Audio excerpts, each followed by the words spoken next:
से करता है। हालेलुया।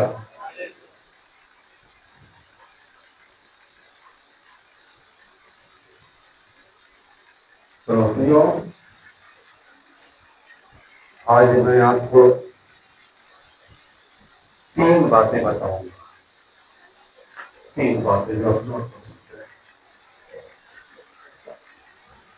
जवानी के विलासों से भागने के लिए, बचने के लिए मैंने क्या क्या पौलुस ने कैसे क्या करता, मैं अपने शरीर को मारता कूटता। और पौलुस के शरीर में जो इच्छा होती होगी उसने विवाह भी नहीं किया था, लेकिन क्या करता था, अपनी इच्छाओं को मारता था, कूटता था।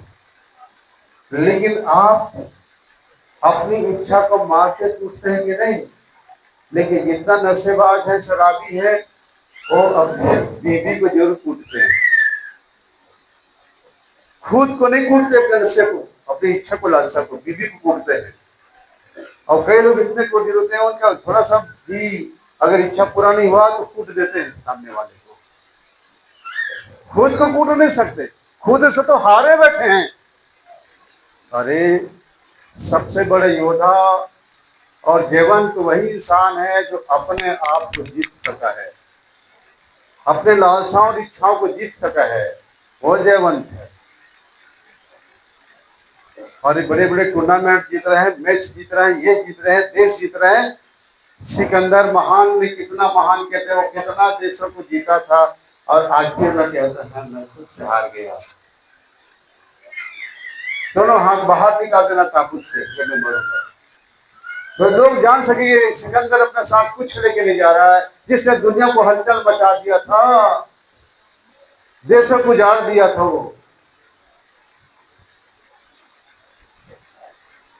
तो पहला है इनसे बचने के लिए सही निर्णय, सही निर्णय।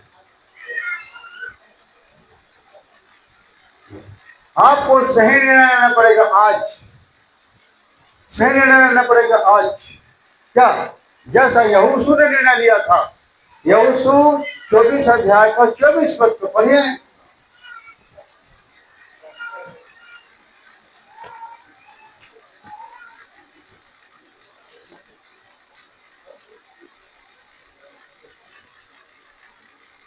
लोगों ने यहोशू से कहा, हम तो अपने परमेश्वर यहोवा ही की सेवा करेंगे और उसी की बात मानेंगे। वो नहीं है उधर। हाँ हाँ, पढ़ो यहोशू को। लोगों ने यहोशू से कहा, हाँ, हम तो अपने परमेश्वर यहोवा ही की सेवा करेंगे और उसी की बात मानेंगे। यहोशू ने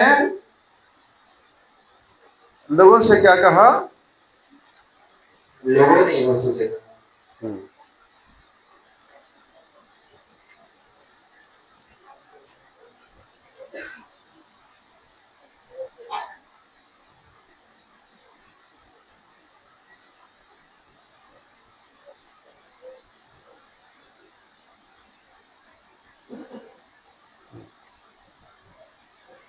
14 पद पढ़ेंगे, 24 के 14 पद में लिखा है, इसलिए अब यहोवा का भय मानकर उसकी सेवा खराई और सच्चाई से करो, और जिन देवताओं की सेवा तुम्हारे पुरखा महानद के उस पार और मिस्र में करते थे, उन्हें दूर करके यहोवा की सेवा करो।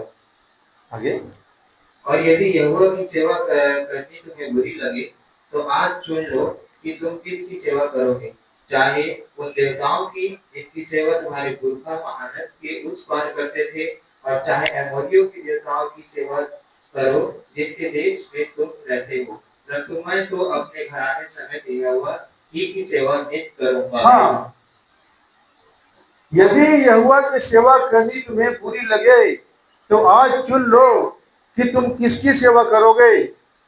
ये वचन आपसे बात कर रहा है, यहां बैठे हर एक लोगों से जो जाग रहे हैं। अगर मन यहाँ होगा तो, मन कहीं अगर अलग जगह लगा होगा ना जहां पर आप रहते हैं, तो बात अलग है।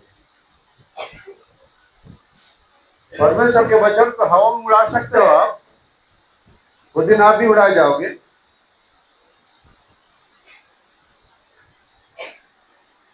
यदि यहोवा की सेवा करनी तुम्हें बुरी लगे तो आज चुन लो कि तुम किसकी सेवा करोगे। चाहे उन देवताओं की जिनकी सेवा तुम्हारे पुरखा महानद के उस पार करते थे, तुम्हारे देवता जो पहले पुरखा करते थे उनको करना है, चुन लो। और चाहे एमोरिया के देवता की सेवा करो जिनके देश में तुम रहते हो, उस देश में रहने वाले देव देवताओं की सेवा करो।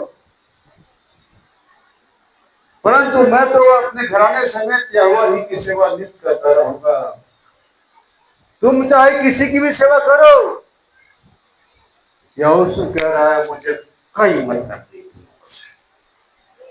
तुम लोगों ने मेरे स्वामी को, तुम लोगों ने मेरे आत्मिक पिता को, मूसा को बहुत बुलाया है।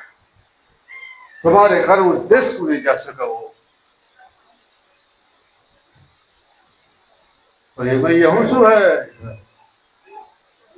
वो तो एक एक को छोड़ना नहीं था, एक खूर को नहीं छोड़ूंगा बोलता था।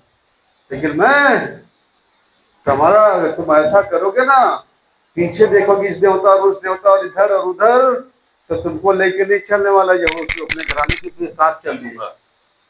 पहुंच जाऊंगा वहां पर यरीहो पार करके कनान में, क्या पीछे लौट जाओ। परमेश्वर भीड़ को नहीं पसंद करता, परमेश्वर भेड़ को पसंद करता है। भीड़ तो आपके पीछे हमेशा चलेगी। जैसे चंगाई करने के लिए ढेर सारे लोग उधर चंगाई सभा लगा रहे, ढेर भीड़ जाती है, लेकिन उनमें से एक का दुख का लोग कहीं दो के पीछे चलने वाले होते सब भाग जाते हैं। उनको केवल चंगाई चाहिए, शरीर बचाओ। तो बहुत सारे सेवक शरीर बचाओ आंदोलन कर रहे हैं, चला रहे हैं, मुहिम चला रहे हैं। आत्मा बचाओ वाले कहते तो हम आत्मा बचाने के लिए आए, फिर आत्मा नहीं बचाते। क्या चंगाई चंगाई शरीर बचा रहे हैं, कूद रहे नाच रहे, सब चंगे हो तो वाह वाह चंगे हो गए, और चंगा करने वाला फरार। मैं भी किया था 10 साल यही काम, खुश होता था, छूना नहीं पड़ता था, धड़ाधड़ होती थी। मैंने कहा पिता ये वरदान वापस ले। तो क्या आपने मुझे प्रेरित होने के लिए बुलाया, कलीसिया बनाने के लिए बुलाया? 10 साल से मैं देख रहा हूं लाखों की संख्या में लोग आए, भाग गए, भाग गए, मतलब निकली, भाग गए। अब धीरे धीरे होने देना चंगाई को, ताकि भागने मत पाए, और मैं उनको आपके वचन सुना सकूं, आपकी बारे में तैयारी कर सकूं, बता सकूं, और उनकी आत्मा को आप करना सकूं। एकदम से फट से करोगे दूसरा आपका नहीं आने वाला हो, नहीं तो फटाफट फटाफट चकाचक होता था उस समय काम। आज भी भीकमपुर के डॉक्टर साहब याद करते मौसी कि हमारे गांव में कितना पागल ठीक हुए, कितना मिर्गी वाले ठीक हुए, कितने बड़ी बड़ी बीमारी वाले ठीक हुए। सर आपके कहाँ है वो लोग? केवल आपका एक परिवार बच्चा है, कहाँ है सब? चंगाई मर्द ने देता है, इसमें तो पौलुस कह रहा है, यहोशू कह रहा है। तब लोगों ने उत्तर दिया, यहोवा को त्याग कर दूसरे देवताओं की सेवा करनी हमसे दूर रहे, क्योंकि हमारा परमेश्वर यहोवा वही है जो हमको और हमारे पुरखाओं को दासत्व के घर अर्थात मिस्र देश से निकाल ले आया, और हमारे देखते देखते बड़े बड़े आश्चर्य कर्म किए, और जिस मार्ग पर और जितनी जातियां के मध्य में से हम चले थे उनसे हमारी रक्षा की। तो हमारा भी परमेश्वर वही यहोवा परमेश्वर है, हम उसको कभी नहीं छोड़ेंगे। ये निर्णय किसका था? किसका था? यहोशू और उसके बाद इस्राएलियों का। हालेलुया। तो निर्णय आपको यहोशू जैसा होना चाहिए। दूसरी बात, उत्पत्ति 24 अध्याय का 6 पद अगर आप पढ़े, जल्दी जल्दी पढ़ेंगे ना, उत्पत्ति 24 का 6।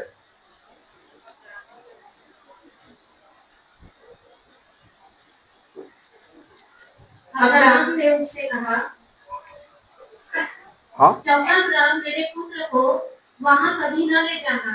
स्वर्ग का परमेश्वर यहोवा जिसने मुझे मेरे पिता के घर से और मेरी जन्मभूमि से ले आकर मुझसे शपथ खाई और कहा कि मैं यह देश तेरे वंश को दूंगा, वही अपना दूत तेरे आगे आगे भेजेगा कि तू मेरे पुत्र के लिए वहां से एक स्त्री ले आए। हाँ, मेरे लोगों के बीच जाना, वहां से मेरे बेटे के लिए एक स्त्री लाना, एक बहू लाना। तो एलियाजर बोलता है, और अगर नहीं तो आपके बेटे को मैं ले जा सकता हूँ? तो उसने कहा हरगिज नहीं, बिल्कुल नहीं। जिस जमीन से, जिस देश को, जिस स्थान को हम छोड़ के निकल गए हैं, वापस नहीं लौटेंगे। ना मैं जाऊंगा, ना मेरा बेटा जाएगा। वो अब्राहम था जिसने अपना सब कुछ छोड़ दिया, देश, कुटुंब, परिवार, संपत्ति सब छोड़ दिया। वो अब्राहम था। और आज तो लोग एक चीज को छोड़ना नहीं चाहते, छोटी सी चीज नहीं छोड़ना चाहते, और परमेश्वर से बड़ी बड़ी चीज की मांग करते हैं। हमारे लिए परमेश्वर ऐसा कर दे, हमारे लिए वैसा कर दे, हमारे ये दे दे, वो दे दे, और उसके लिए छोटी सी चीज को मान नहीं करना चाहते। परमेश्वर के वो सेवक लोग कितने धन्य हैं जिन्होंने अपना सब कुछ छोड़ के परमेश्वर के पीछे चला। क्यों? आखिर लेके जाना ही क्या है? सब कुछ छोड़ जाना है। तो मेरे बेटे को उस देश में हरगिज न ले जाना। मेरा परमेश्वर तेरे आगे आके दूत भेजेगा और मेरे देश में ले जाकर मेरा परमेश्वर जरूर मेरे बेटे के लिए तेरे द्वारा एक स्त्री भेजेगा।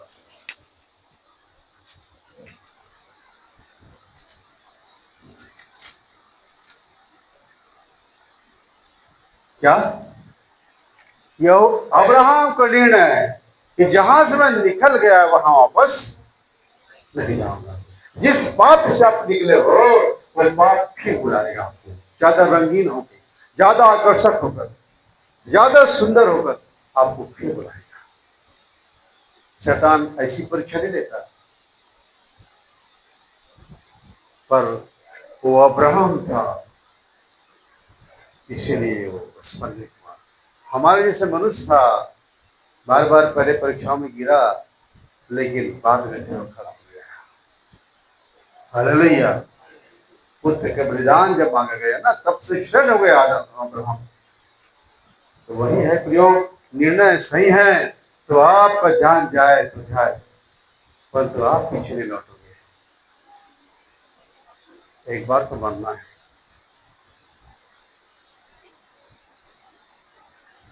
हालेलुया। तो ये है, और फैसला पौलुस ने लिया। फिलिप्पी उसका 3 अध्याय, फिलिपियों 3 अध्याय, उसका कौन सा पद है? 14 पद। फिलिप्पी 3 अध्याय और उसका 8 पद, हाँ 6 पद से 7 7 7 7 7 8 7 और 8। जो बातें मेरे लाभ की थी उन्हीं को मैंने मसीह के कारण हानि समझ जो बातें मेरे लाभ की थी उन्हीं को मैंने मसीह के कारण हानि समझ लिया।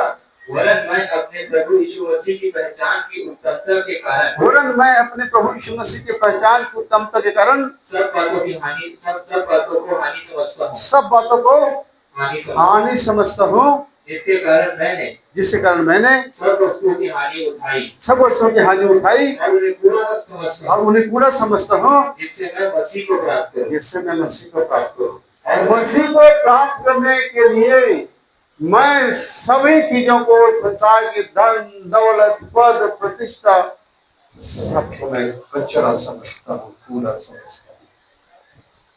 ये पौलुस उस महान दास के कथन है जिसका बाप को उन दिनों उसका जहाज की कंपनी थी, सिप कंपनी थी। उसका बेटा संसद का पावर रखता था रोमन राज्य में। वो जब प्रभु को जाना, एक मुलाकात, एक रास्ते पर जब दर्शन पाया, सब कुछ छोड़ दिया, पूरी जिंदगी दे दी। कूड़ा समझता हुआ था, कूड़ा।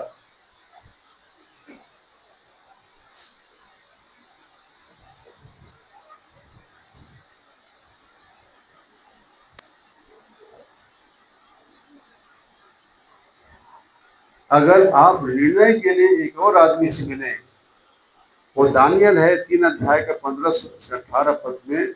अगर आप देखें तो वहां पर 3 जवान मिलेंगे। दानियल 3 के 15 से 18।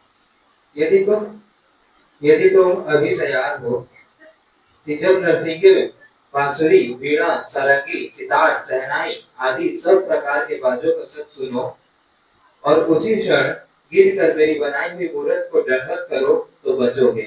और यदि तुम दंडवत ना करो तो इसी घड़ी धड़कते हुए भट्टे के बीच में डाले जाओगे। फिर ऐसा कौन देवता है जो तुमको मेरे हाथ से छुड़ा सके? शद्रक, मेशक और अबेदनेगो ने राजा से कहा, हे नबूकदनेस्सर, इस विषय में तुझे उत्तर देने का हमें कुछ प्रयोजन नहीं जान पड़ता। हमारा परमेश्वर जिसकी हम उपासना करते हैं वह हमको उस धधकते हुए भट्टे की आग से बचाने की शक्ति रखता है। वरन हे राजा, वह हमें तेरे हाथ से भी छुड़ा सकता है।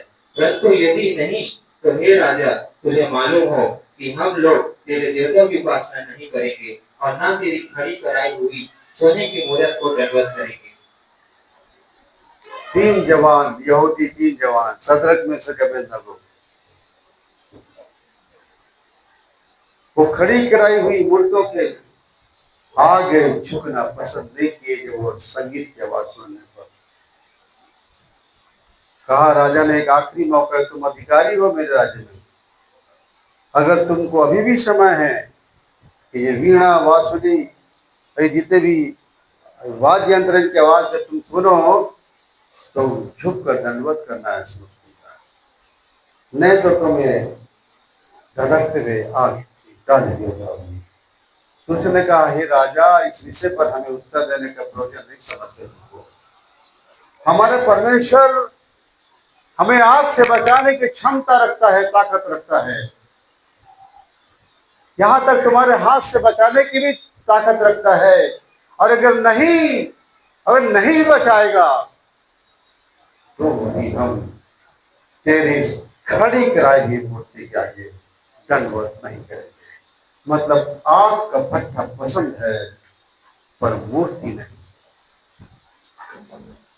हम सजीव चीज की उपासना करते हैं, निर्जीव की नहीं। हम जिंदा खुदा को जानते हैं, मरा हुआ चीज को नहीं। तो वो आग के भट्टे को पसंद किए लेकिन अपने परमेश्वर का इनकार नहीं किए। और यहाँ तो भट्टा दिखते ही भर लोग भाग जाते हैं, भाग जाएंगे बड़ी संख्या। हमारे बाप ने कहाँ पर खड़ा है भाई, हमको दिखा दो, पता जल्दी जाके हम लोग गिर जाएंगे। यहीं से जमीन नापते नापते जाए, क्या बोलते उसको भैया नापते, यहीं से जाए, यहीं से शुरू कर देते हैं। कंप्रोमाइज करने वालों को ऐसा कहेंगे, लेकिन जो कंप्रोमाइज नहीं करते, जो परमेश्वर की जीवित कलीसिया है, पवित्र कलीसिया है, जो उसके देह में आया है, जो पाप की दुनिया से निकाला गया है, जो आदम के श्राप से निकाला गया है, वो लोग कभी मरना पसंद कर लेंगे, चुप नहीं करेंगे। उनका आत्मा तो खुदा का है, जिसके बेटे ने उनके लिए अपने आप को दे दिया, जिसने अपना इकलौता बेटा दे दिया। आप दे देंगे अपने इकलौता बेटा? वो दे दिया। और उसने, उसके बेटे ने हमारे एक एक बूंद खून खरीद कर दे दिया। हम तो एक बटन खून देने के लिए 10 बार सोचेंगे, वो सब खून दे दिया, शरीर सौंप दिया, कुचल दिया, रोन दिया लोगों ने उसको। तो निचोड़ने से, गन्ने को निचोड़ने से रस निकलता, वो हाल हुआ उनका। किसके लिए? किसके लिए? नहीं, आगे वालों के लिए, पीछे वालों को नहीं है ना। किसके लिए? पीछे वाले भाई लोग तो कुछ नहीं बोल रहे हैं, उनके लिए नहीं है सर। किसके लिए? आवाज में कोई दम ही नहीं है। क्या आवाज है? जैसे सुरसुरी पटाखा। किसके लिए? हाँ, अब आया, तो भी बीच का आवाज दब रहा है। किसके लिए?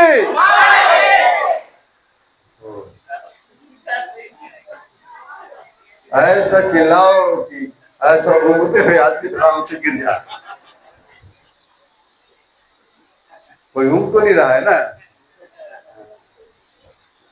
निर्णय अगर है तो सदरक में से अबेदनगो की तरह हो, निर्णय अगर है तो अब्राहम की तरह हो,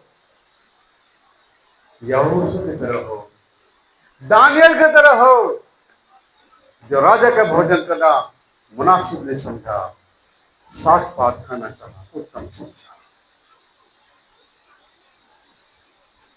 जो बिक जाता है वो खुदा का नहीं है, जो कॉम्प्रोमाइज कर लेता है वो खुदा का नहीं है, लेकिन जो खुदा का सर ऊंचा उठाता है, वो उसके सीने को फक्र से फुलाता है, वो उसका है। मन्ना तो है एक बार,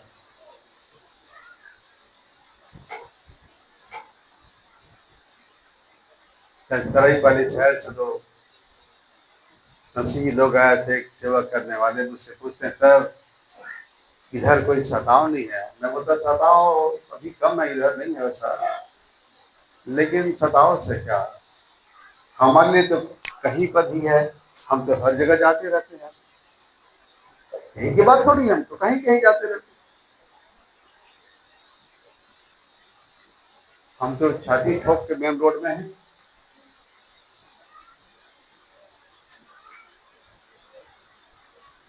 उनका चरवाहा पीछे के नहीं हटेगा, मार दें, गोली मार दें, छुरा मार दें, पर ये दास जितना सब त्याग के कफन बांध के आ गया है, पीछे नहीं हटेगा।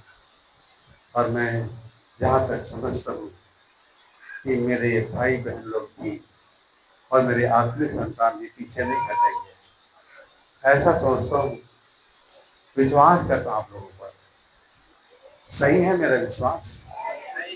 हाँ, सब लोग नहीं बोल रहे हैं पर बोल रहे हैं सब लोग, कितने लोग हो? मतलब जान देने तक, प्राण देने तक विश्वास से होगा तो जीवन का पाएगा, प्राण देने तक विश्वास से होगा तो जीवन का। अभी आगे जब सताव आएगा, अभी कहाँ आया है, कलीस से उठने के बाद छूट गए उन पर सताव रहेगा, उस समय ठहरना बहुत मुश्किल है, बहुत मुश्किल है। अपने विश्वास से रक्षा करना, इसीलिए अभी तैयार हो जाओ कि कलीस से साथ उठा जाओ। अभी थोड़ा बहुत सताव हल्का फुल्का गुजर जाएगा तो क्या होता है, लेकिन उसमें स्थिर करेगा परमेश्वर कलीसिया को। ये निर्णय है, मैंने इन लोगों का निर्णय बताया, क्या ऐसा निर्णय आपका है? जैसे अब्राहम जैसे, दानियल जैसे,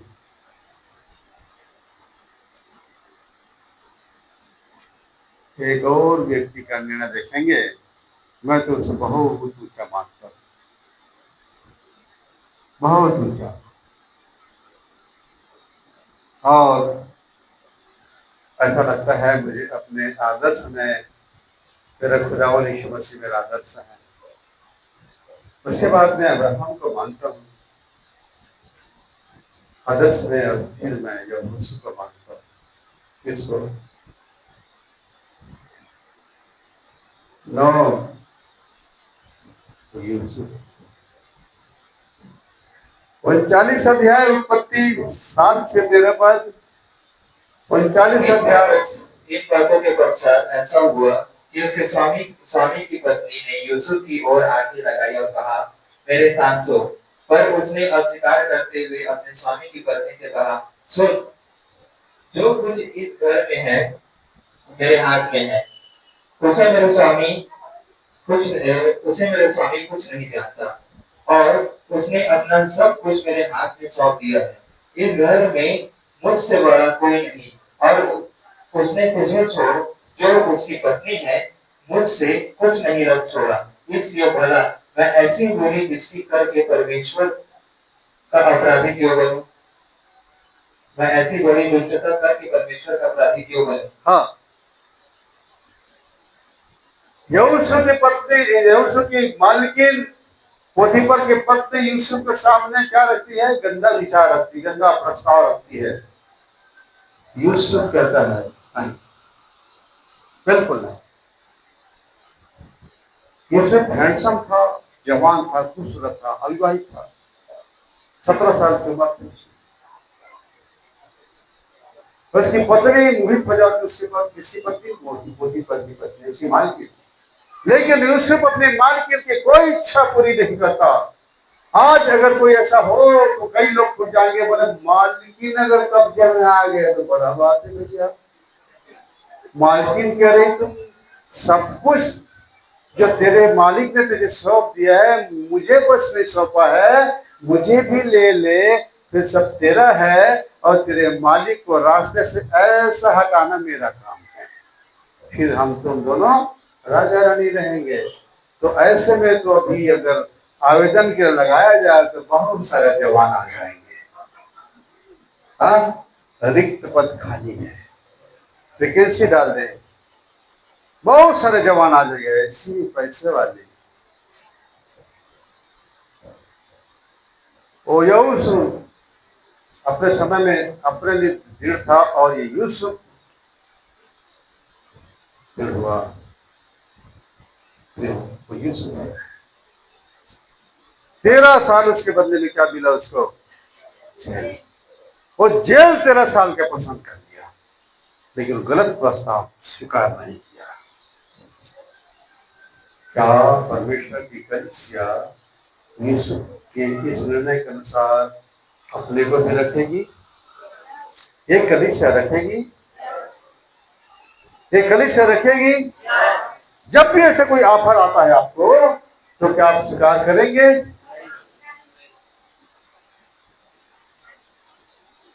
देखो, परमेश्वर देख रहा है। आज आप यहाँ पर उसके भवन की वेदी के आगे आप साक्षी दे रहे हैं, उसके वादा कर रहे हैं। परमेश्वर आपको बहुत और निर्दोष बनाकर उठा के ले जाना चाहता है, इसलिए परमेश्वर के दास आपको हर बार ऐसी स्थिति में बताता है जिससे आप पवित्र कुमारी की तरह वहां पर चढ़ा दिया, पहुंचा दिया। वैसे खुदा बाप आपकी हर आवश्यकता बहुत दाहत से पूरा करेंगे, और कर रहे हैं और करेंगे। आपको जो दिया है वो आपके लिए काफी है। मानते हैं? तो फिर और कहीं पर क्या गिरना, और क्या कहीं पर झुकना? झुकता है आपका सिर तो एक ही जगह पर, और वो परमेश्वर के कदमों में, और आपका सिर कहीं नहीं झुकेगा। हालेलुया। तो पहला मैंने बताया सही निर्णय आपको लेना है, जो पौलुस ने वहां पर जवानी के अभिलाषाओं से भाग। दूसरा है सही सहभागिता। आपके लिए दूसरा है सही सहभागिता, मतलब सही संगति, सही साथ। क्यों? क्योंकि पहला कुरिन्थी 15 अध्याय का 33 पद में लिखा है, बुरी संगति अच्छे चरित्र को बिगाड़ देती है। तो अगर आपकी संगति बुरी है तो कभी भी आप अच्छा नहीं बन सकते। आप मत कहना मैं विश्वासी हूं, संगति पूरा करके देख लो, आप बहुत जल्दी वहां पर चले जाओगे, उनके जैसे बन जाओगे। लेकिन अगर संगति आपकी अच्छी है तो बुरा इंसान भी बदल करके अच्छा बन जाता है। संगति ही आपको बनाती है, संगति आपको बिगाड़ती है। इसलिए परमेश्वर से ऐसा संगति चाहो, जो धर्मियों की संगति चाहो, धर्मियों को साथ चाहो जो आपको ऊंचा उठाएंगे। मित्र अपने मित्र को उछालता है, ऊंचा उठाता है। यीशु मसीह की माँ, जब यूहन्ना की माँ इलिशिबा से मिलने आई, तो जैसे ही मरियम ने नमस्कार कहा, इलिशिबा की पेट में बच्चा उछल गया। यीशु मसीह ने यीशु मसीह उसके पेट में थी, मरियम उसके पेट में यूहन्ना था, उछाला। मित्र को मित्र उछालता है। जो गिरा देता है वो शत्रु है, जो उठा देता है वो मित्र है। तो मित्र और शत्रु को पहचानो, मित्र और शत्रु को पहचानो, आंख खुला करके चलो। हालेलुया। तो बुरी संगति अच्छे चरित्र को बिगाड़ देती है। लेकिन दूसरा कुरिन्थी 6 का 12 से 14 में जो बात पौलुस ने बताया है, उसे अगर आप पढ़ेंगे इसको पढ़ेंगे। दूसरे कुरिन्थियों 6:12-14। तुम्हारे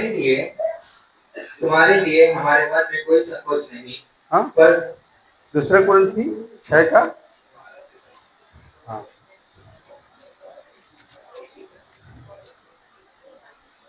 हाँ, 14 से पढ़ो।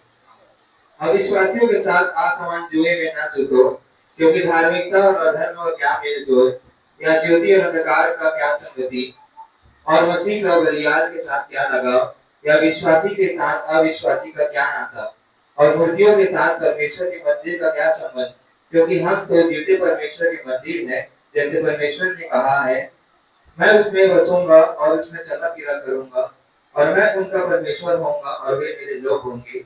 इसलिए प्रभु कहता है, उनके बीच में से निकलो और अलग रहो, और अशुद्ध वस्तुओं को मत छुओ, तो मैं तुम्हें ग्रहण करूंगा, और मैं तुम्हारा पिता होऊंगा और तुम मेरे बेटे और बेटियां होगे। यह सर्वशक्तिमान प्रभु परमेश्वर का वचन है। अविश्वासियों के साथ असमान जुए में, अविश्वासी साथ अगर आप चलेंगे, जुआ माने साथ बना लेते हैं उसको, तो ये परमेश्वर की इच्छा नहीं। अविश्वासी के साथ असमान जुए में न जुटो, क्योंकि धार्मिकता अधर्म का क्या मेल जोल।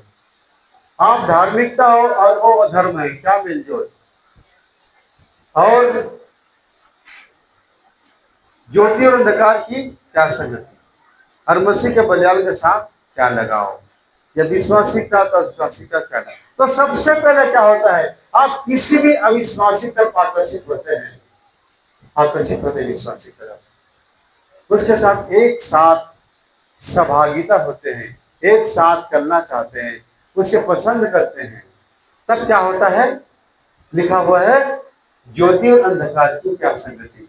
तब आप की संगति से सब नहीं होनी चाहिए, लेकिन आप सबसे पहले उसके साथ संगति करते हैं, बात ये हंसी मजाक ये पहले आप करते हैं उसके साथ में। फिर उसके बाद मसीह के बलिदान के साथ क्या लगाओ, फिर आपका उनकी बातों में, उनके चाहत में आपका लगाव लग जाता है उसके साथ। और तब फिर आगे लिखा हुआ है विश्वासी के साथ अविश्वासी का क्या नाता, फिर आपका उनके साथ नाता जुड़ जाता है। और फिर आगे लिखा हुआ है और मूर्तियों के साथ परमेश्वर के मंदिर का क्या संबंध, फिर उस व्यक्ति के साथ आपका संबंध बन जाता है, दो तन एक हो जाते हैं। क्योंकि हम तो परमेश्वर के मंदिर हैं, जैसा परमेश्वर ने कहा मैं उनमें बसूंगा, उनमें चला फिरा करूंगा, और मैं उनका परमेश्वर होगा, वो मेरे लोग होंगे। तो परमेश्वर कहता है मैं उनमें बसूंगा, मैं उनमें चला फिरा करूंगा, मैं उनके भीतर निवास करूंगा, मेरा आत्मा उनमें होगा। तो आपका उन लोगों के साथ क्या रिश्ता, क्या नाता, क्या संबंध, सोचो आप कहाँ संबंध बना रहे हो।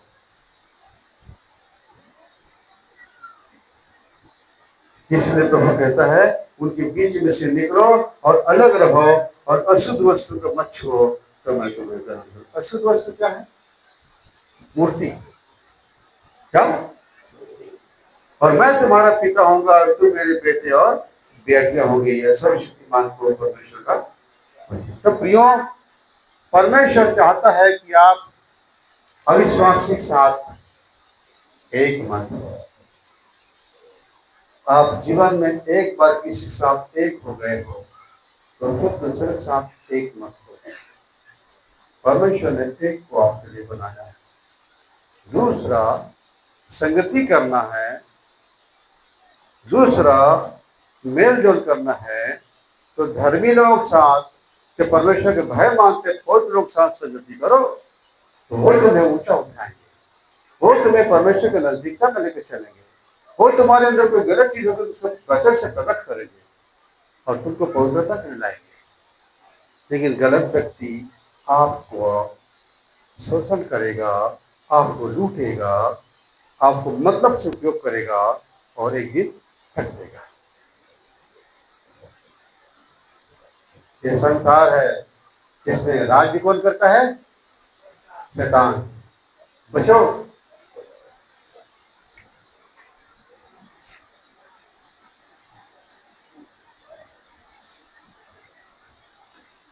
न्यायों की पुस्तक में हमें एक व्यक्ति से मिलते हैं, न्यायों 13 अध्याय उसका 2 से 7 पद पढ़ें। दानियों के कुल का सोरावासी मानव नामक एक पुरुष था, जिसकी पत्नी पत्नी के बांझ होने के कारण कोई पुत्र न था। इस स्त्री को यहोवा के दूत ने दर्शन देकर कहा, सुन सुन, बांझ होने के कारण तेरे बच्चा नहीं, परंतु अब तू गर्भवती होगी और तेरा बेटा होगा। इसलिए अब सावधान रहे कि ना तो तू दाखमधु या और किसी भांति की मदिरा पिए, और ना कोई अशुद्ध वस्तु खाए, क्योंकि तू गर्भवती होगी और तेरा एक बेटा उत्पन्न होगा, और उसे सिर पर छुरा ना गिरे, क्योंकि वह जन्म ही से परमेश्वर का नाज़ीर रहेगा, और इस्राएलियों को फलिश्तियों के हाथ से छुड़ाने में वही हाथ लगाएगा। उस स्त्री ने अपने पति के पास जाकर ठीक है। यहाँ पर हम देख रहे हैं दानियों के कुल का सोरावासी मानव नामक एक पुरुष था, जिसकी पत्नी के बांझ होने के कारण कोई पुत्र न था। पर एक स्वर्गदूत उसे दर्शन देता है, पर सब भेजता है उसे और बताता है कि उसके पेट में जो बच्चा आएगा वो गर्भ से नाजीर होगा। नाजीर कौन होते हैं?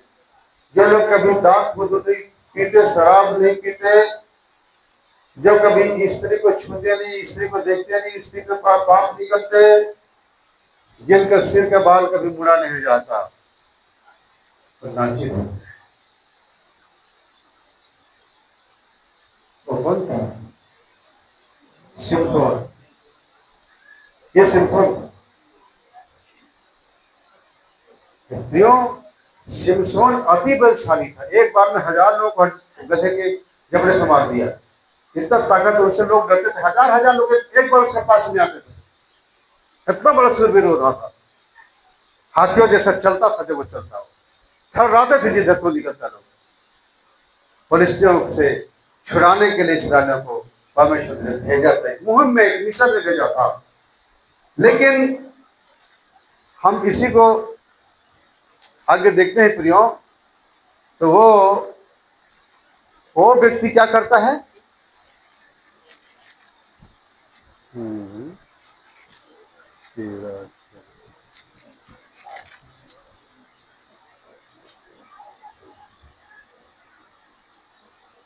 14 अध्याय के पहले पद को मैं पढ़ रहा हूँ। सिमसोन तिम्ना को गया और तिम्ना में एक फलिश्ती स्त्री को देखा। तब उसने जाकर अपने माता पिता से कहा, तिम्ना में मैंने एक फलिश्ती स्त्री को देखा है, अतः अब तुम उससे मेरा विवाह करा दो। उसके माता पिता ने उससे कहा, क्या तेरे भाइयों की बेटियों में या हमारे सब लोगों में कोई स्त्री नहीं है कि तू खतनाहीन परिस्थितियों में की स्त्री से विवाह करना चाहता है? सिमसोन ने अपने पिता से कहा, उसी से मेरा विवाह करा दे, क्योंकि मुझे वही अच्छी लगती है।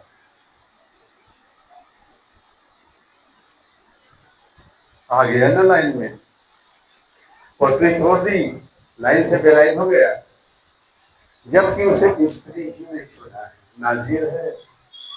बचपन से उसका बाल जवान हो गया था, उसका तगड़ा इस परिस्थिति से कांपते थे। उसे स्त्री उसे विवाह ही नहीं करना। नाजीर कहोगे तो आप यूहन्ना बपतिस्मा देने वाला देखो, वो बचपन से अकेला था, है ना, कभी बाल नहीं किया, बड़ा बाल वो सब बॉडी था उसका।